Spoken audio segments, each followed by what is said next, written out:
Hi guys, welcome to I dream. నా పేరు Chanakya. Present దేశంలో అట్టుడుగుతున్న టాపిక్ ఏదైనా ఉందంటే అది కలకత్తాలో జరిగిన ఒక దుర్ఘటన. అదేంటో కాదు, ఆర్జేకర్ మెడికల్ కాలేజ్లో ఒక మెడికో తనని కూడా అత్యాచారం చేసి హత్య చేసిన దుర్ఘటనతో ఇప్పుడైతే ప్రజెంట్ చాలా హీట్ ఆఫ్ ద మూమెంట్ ఉంది. మరి వీటి గురించి ప్రియా చౌదరి గారు కూడా ఏమంటారో ఆవిడని అడిగి తెలుసుకుందాం. నమస్తే మ్యామ్. నమస్తే.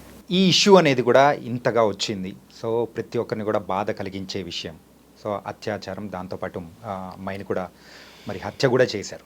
కాబట్టి ఏదో ఒక సెన్సేషనల్ న్యూస్ వచ్చినట్టు ఇంకొక సెన్సేషనల్ న్యూస్ రాగానే ఈ ఇన్సిడెంట్ను కూడా ప్రజలు కూడా మెల్లగా మర్చిపోయే అవకాశాలు ఏమన్నా ఉంటాయంటారా? మంచి ప్రశ్న అడిగావు.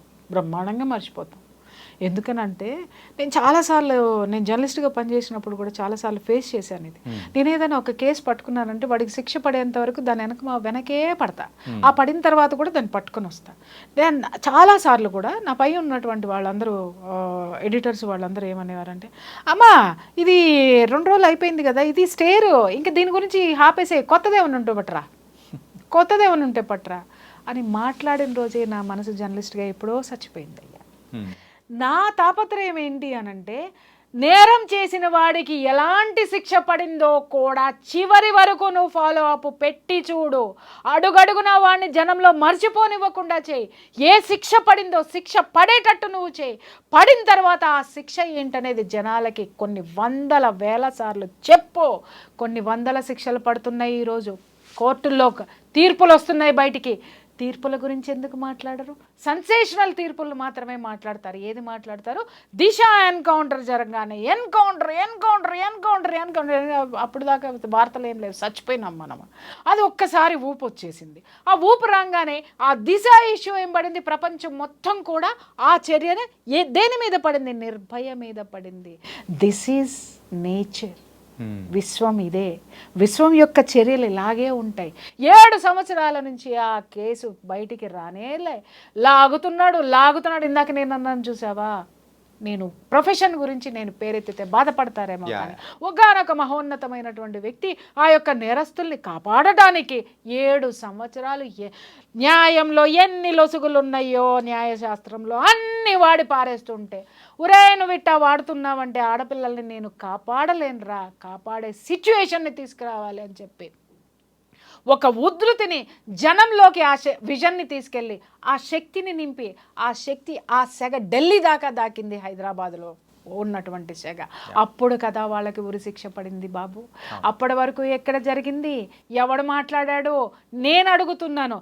నిర్భయ గురించి వారం రోజులు వాయించి పడేసాం, దద్దరిల్లిపోయినాయి, మైకులు దద్దరిల్లిపోయినాయి, అందరం ఢిల్లీలో పరిగెత్తాం, ఢిల్లీ ఫ్లైట్లు ఎక్కాం, దిగాం, కూర్చున్నాం, చేసాం, అయిపోయింది.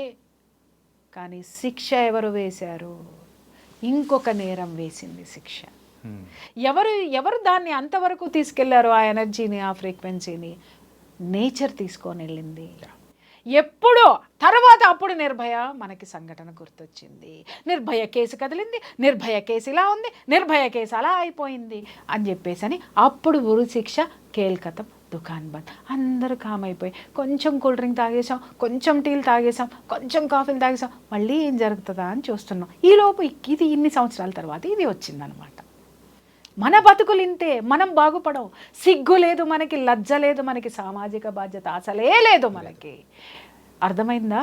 ఇందాక నేను చెప్పాను కదా, మనది ఒక బతుకేనా, కుక్కల వలె, నక్కల వలె, సందులలో పందుల వలె, పందుల్లాగే సోకాళ్ళు మేధావులందరూ అబ్బో మోడీ ఏమన్నా చేశాడంటే కూర్చొని పుంకాలు పిసికేసుకొని మాట్లాడేస్తారు. మరి ఆ తర్వాత ఇప్పుడు దీని గురించి ఏ గొంతుకలు ఎందుకు బయటికి రావడం లేదు? ఎందుకు మైకులు పట్టుకొని మాట్లాడడం లేదు? ఒక ఇష్యూ జరిగినప్పుడు దాని గురించి మాట్లాడేసి మీటింగులు పెట్టేసి, గ్రూప్ మీటింగులు పెట్టి, పార్టీ మీటింగులు పెట్టి, ఇన్ని పెట్టిన వాళ్ళు. దేశంలో ఒక ఆడపిల్లకి ఇంత జరిగితే మేధావుల నోళ్ళు పెగలవే, ఆగిపోయాయే, ఆరిపోయాయా? గొంతుక తడారిపోయిందా? తీయండి బాస్. మేధావితనం ఎవరి కోసం చూపిస్తున్నారు? నాశనం కోసం చూపిస్తున్నారు. దేశం యొక్క ఆ భద్రతని భ్రష్టు పట్టించడానికి, దేశం యొక్క విలువని దిగజార్చడానికి మాత్రమే మేధావుల గొంతుకలు పనిచేస్తున్నాయా? దీనిలో ఎందుకు మాట్లాడరు? 10 సార్లు ఎందుకు మాట్లాడరు? 10 రోజులు ఎందుకు మాట్లాడరు? 10 గంటలు ఎందుకు కూర్చొని డిస్కషన్ చేయరు? అంటిల్ అన్లెస్ నేరస్తుడికి శిక్ష పడేంత వరకు, పడినటువంటి శిక్ష మీద ఎందుకు జడ్జిమెంట్లు రావు, ఎందుకు డిస్కషన్స్ రావు, ఆ జడ్జిమెంట్ల గురించి రోజుకు 10 జడ్జిమెంట్లు వేయండి. కొడుకు ఒక్కొక్కడికి ఉచ్చబడుతుంది నేరం చెయ్యాలి అనంటే. అప్పుడు ఒక్కొక్కడికి అర్థమవుతుంది, ప్రతి పోలీస్ ఆఫీసర్కి గుర్తొస్తుంది, అరే శిక్ష పడితే నేను ఈ యొక్క విజయాన్ని సాధించింది నేనే అని ఒక పోలీస్ ఆఫీసర్ అనుకుంటాడు. ఒక నేరస్తుడికి పడినటువంటి శిక్ష బయటికి వచ్చిన తర్వాత ఆశీర్వాదాలు ఏదైతే ఉంటాయో ఒక న్యాయమూర్తి అనుకుంటాడు, నేను న్యాయాన్ని కాపాడినటువంటి ఆ యొక్క స్థితి, ఆ ఉన్నతమైనటువంటి స్థితి కలిగిన వాడిని అనుకొని అతనిలో ఎనర్జీ పెరుగుతుంది, వీటిలో ఎనర్జీ పెడుతుంది, సమాజంలో ఒక భయం అనే ఎనర్జీ పుడుతుంది. అప్పుడు మాత్రమే నేరాలు ఆగుతాయి. ఓకే, ఎలా ఆగుతాయో ఏంటా అనేది కూడా చాలా చక్కగా చెప్పారు మ్యామ్. బిఫోర్ క్లోజింగ్ దిస్, కాకపోతే ఏంటంటే నాకు ఒకటి ఈ ఇష్యూలో అత్యంత హీనంగా దరిద్రంగా అనిపించిన ఇన్సిడెంట్ ఒకటి ఉంది. ఏంటంటే ఎవడైతే ఈ ఇన్సిడెంట్ చేశాడో సంజయ్ రాయ్ అని, తను దొరికిన తర్వాత కూడా ఏం పర్లేదు ఉరి తీసేయండి ఏమవుతుంది అని చెప్పేసి ఇంత అంటే ఎలా అన్నాడనే దాని మీద ఎవడు మాట్లాడలే, ఎందుకు అన్నాడనే దాని మీద ఎవడు మాట్లాడలే. నేను చెప్పనాది, వాడికి ఎక్కడి నుంచి వచ్చినాయి ఈ సిగ్నల్స్? దీది అక్క ప్లాను ఇంప్లిమెంట్ చేసింది వాడు, ప్రిన్సిపల్ వాడి కింద ఉన్నాడు వీడు. మరి ముఖ్యమంత్రి నన్ను ఇది చేయమంటే నన్ను ఎవడేం బిగుతాడు రావాయ్, తీసుకోండి ఊరి. అంటే పడదని చెప్పేసి అంత హ్యాపీగా, అంటే అంత ధైర్యంగా చెప్పేసి, అంటే ఇంత జరుగుతుందని భవిష్యత్తు వాడు ఊహించలేదు కదా. నేచర్ వాడికి ఇంత భయంకరమైన శిక్ష వేస్తుంది. వాడికి కాదు శిక్ష, ఇది ద గ్రేట్ కాలాదీదీకి ప్రకృతి వేసినటువంటి శిక్ష, కాండ్రించి ఉమ్ము ఊహించుకునేటటువంటి శిక్ష ఈరోజు ప్రకృతి కాలాదీదీకి వేసింది, కలకత్తా కాలాదీదీ. కాబట్టి ఎవరైతే ఉన్నారో ఎందుకు మాట్లాడారు అని అంటే స్కెచ్ అక్కడి నుంచి వచ్చింది కాబట్టి వాడిని ఎవడు ఏం పీకుతాడు. ఇప్పుడు 7,000 మంది ఆ ప్రొటెస్ట్ జరుగుతుంటే దాంట్లోకి వెళ్ళిపోయి విధ్వంసం చేసి అవతల పారేశాడు.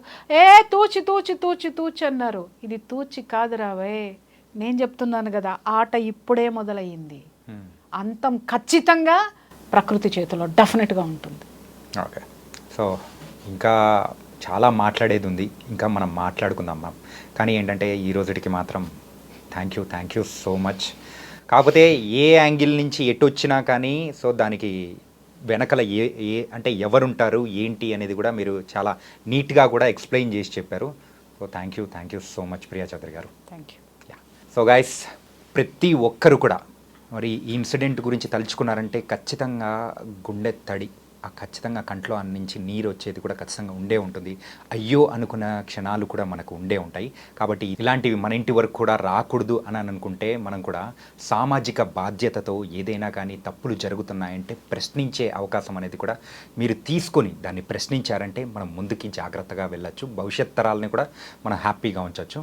ఇది ఇవాల్టి ఇంటర్వ్యూ. మరో ఇంటర్వ్యూతో మళ్ళీ కలుద్దాం. అంతవరకు take care. This is your Chanakya. See you.